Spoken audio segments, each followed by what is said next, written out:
Drama, tension, anxiety, controversies. What would an India-Pakistan encounter be without any of this? The build-up to their face-off at the T20 World Cup has been exciting, it has been entertaining, and yes, has kept everyone on the edge of their seats already, leading up to a clash that the world has its eyes on. But it's time to talk about the cricket now, because that's what is going to be tested on Sunday in Colombo. All those chatters and negotiations are now done. It's time for the bat and the ball to do all the talking. So who has the edge in this battle this time? Is it going to be yet another one-sided affair as we've been seeing of late? Should India be wary of Usman Tariq, the Pakistan bowler that everyone seems to be talking about? Let's get one thing clear here and out of the way right at the top before I dive in any deeper. This will not be a one-sided affair, and by that I mean India will not go into this one being the overwhelming favourite. Now, while India do have an edge, being a more settled and tested unit, this Pakistan side has some ammunition that could trouble that Indian lineup, and one of them is Pakistan's newest addition, Usman Tariq.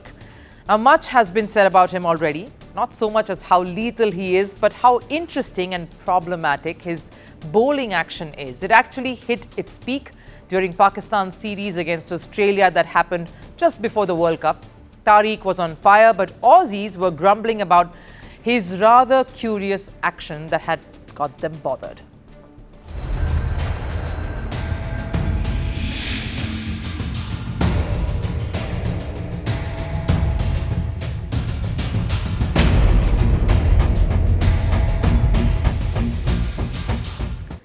Now, Aussies could have fretted, fumed and made all of those sort of gestures to indicate that action was illegal. But truth is they lost that series to Pakistan. And Tariq has been cleared twice already during the PSL for his action, all owing to a bit of a queer physical anomaly in his arms that results in such a unique delivery. My action is unique because my body dimensions are unique. My body frame is not like that of the common people. Everyone feels I bend my arms and all that. My bent arm is a biological issue. Yes, it's down to 2 elbows, what he says. A biological issue that is proving to be Pakistan's trump card in this tournament. Who announced his entry into this World Cup with a 3-wicket strike against USA. If I have a normal bowling action, but suddenly pause and deliver the final ball in the over, that was ruled illegal a few years ago because that is against the natural rhythm of my bowling action. The umpire can warn me. For Tariq, the case is different. That pause is part of his normal action.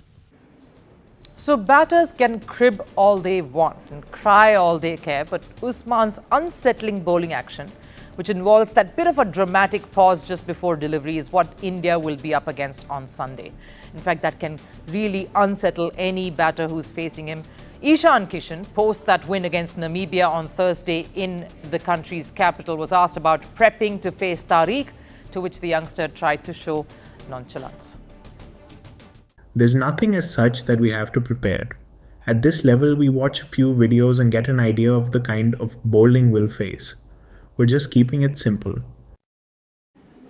Now, India may put up a brave front here and show some confidence, as they should, ahead of this very, very critical matchup. But truth is this: it's the biggest mini battle that could decide the fate of the match come Sunday.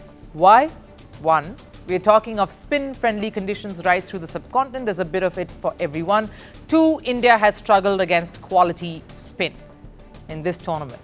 Case in point, their last game against Namibia, where Erasmus picked up 4 wickets, creating a bit of that collapse that India wouldn't want to continue as they get deep into this tournament. So while India can boast of being a world champion side and a record that is one to be proud of against Pakistan, and that would put this rivalry to shame, truth is this match-up could be a closely fought, exciting game. The spark that could light up a rivalry that is rather dying up. Plus, with India's star opening bat Abhishek Sharma still recovering and not completely certain for that next matchup, the odds are pretty even, all pointing to one very enthralling India-Pakistan encounter. He rebuilt Egypt's pride after defeat. He turned victory victory into legitimacy. Then he chose peace with Israel. He broke an Arab consensus. He challenged his own military. He silenced his critics at home. But then, one day, on a national parade ground, in front of cameras, in front of the world, gunmen stepped forward and killed Anwar Sadat. It changed Egypt overnight. The assassination, Saturday at these times, only on Firstpost.